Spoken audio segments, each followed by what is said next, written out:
À l'école, le tri s'effectue naturellement, je te jure. Dans ma classe, les filles préféraient les bons élèves. Le genre d'élève à qui la prof disait « Charles, je sors, je vais faire des photocopies, tu gardes la classe et tu marques le nom des Arabes... » De ceux qui parlent au tableau, pardon. Non, alors là, pardon, excuse, je suis désolé les bougnoules.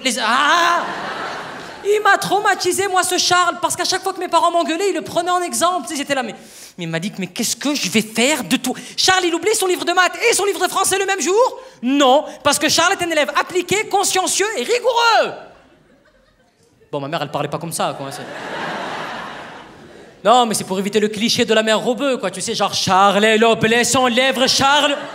Tous les jours, elle la ramène, son livre, Charles. C'est tiens comme, c'est quand même la goutte d'eau qui se manque de la charité. Voilà, voilà. Mais il faut le dire, il faut le dire. Eh oui. Mais tu peux pleurer. Parce que nous, avec ton père, on l'avait déjà remarqué, te file un mauvais coton-tige depuis 2 mois. Ça, c'est... Prends-nous pour les pélécans, c'est ça. On n'est pas le dernier des pélécans, crois bien. Hein. Et moi, quand ma mère me disait ça, des fois, j'avais envie de lui dire, mais maman, si Charles n'oublie pas son livre de maths et son livre de français, c'est parce qu'il a un cartable. Je vais pas aller à l'école toute ma vie avec des sacs Intermarché, quand même. On dirait Tom Sawyer. En plus, Charles, ses parents ne le tapaient pas. Non, il avait des punitions de Charles. Oui, il avait des punitions, c'était alors là, mardi, Aqua Boulevard, hop là, Aqua Boulevard. Ah mais tu l'auras voulu, tu l'auras voulu. Ah tu me fais monter dans les tours, j'aime pas ça. Je n'aime pas ça, mais regarde, ça te passe sous le cornichon, Aqua Boulevard. Hop là.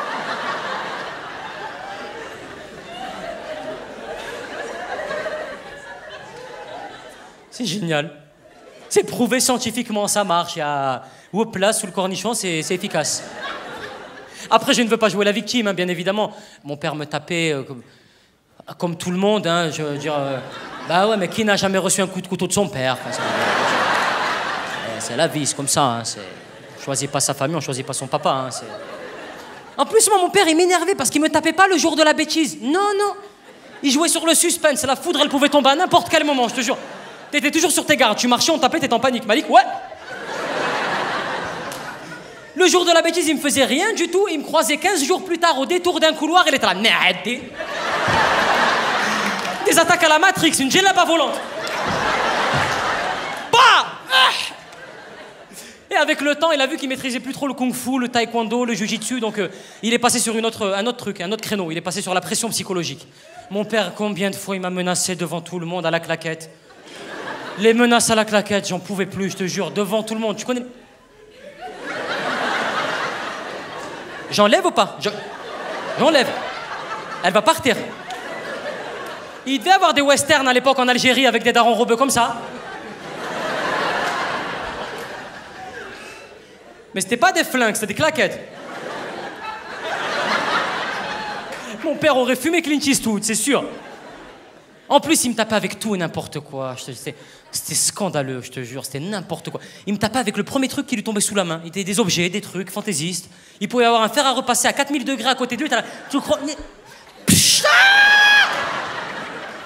12 ans avec une marque de fer, la Tefal. Je te jure, ma mère, la pauvre, pour m'aider, elle a enlevé tous les objets de la maison. Et on habitait dans un appartement témoin. Je vais à la douche. Ah non, il n'y en a pas. Le pauvre, il n'y avait plus rien dans la maison, il cherchait pour me taper. Toi, tu... Attends. Il n'y a rien dans cet appart-là. Ma mère, elle a essayé de me sauver moult fois. Parce qu'une maman ne te tape pas. Une maman, c'est autre chose. C'est psychologique, une maman. Ah, une maman, c'est un Jedi. Ah, c'est subtil, hein. Pour te donner un exemple, quand tu étais invité chez des gens, que tu étais petit, et que tu foutais le bordel chez les gens, et que la personne qui te recevait s'éclipsait dans la cuisine pour aller chercher le plat. Toi, tu te retrouvais tout seul dans le salon avec ta mère. Ta mère, qu'est-ce qu'elle faisait pour te calmer? Elle se penchait discrètement vers toi à 45 degrés. Elle te pinçait un peu le bras. Elle disait, tu vas voir à la maison, tu vas voir. Tu vas voir à la maison, attends à la maison, tu vas voir. Tu vas voir à la maison, attends. Mais quoi?